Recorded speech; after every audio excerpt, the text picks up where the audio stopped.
Hi friends. So ఈ Maidan movie అయితే చూసాను. ఫస్ట్ హాఫ్ చాలా బాగుంది.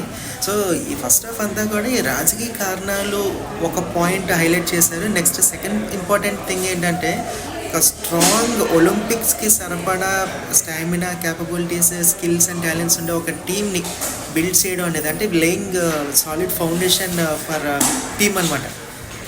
బాధ్యత రహీమ్ ఈయన తీసుకున్నారు. సో ఈయన గురించి మాట్లాడాలి అంటే golden era of Indian football team అని చెప్పి అన్నారు. ఎందుకంటే ఆయన ఉన్నప్పుడే మనకి 2 సార్లు గోల్డ్ మెడల్స్ వచ్చాయి. సో ఇందాక ఇంట్రో వీడియోలో కూడా నేను ఆల్రెడీ అదే చెప్పాను. సో ఆయన 52 ఇయర్స్ బ్రతికారు. లంగ్ క్యాన్సర్ వచ్చేసి చనిపోయారు బాబా ఆయన. సో ఆయన ఉన్న టైంలో అయితే మటుకు చాలా మంచి విజయాలు వచ్చాయి. నెక్స్ట్ మంచి కోచింగ్, అంటే ఆ కమిట్మెంట్,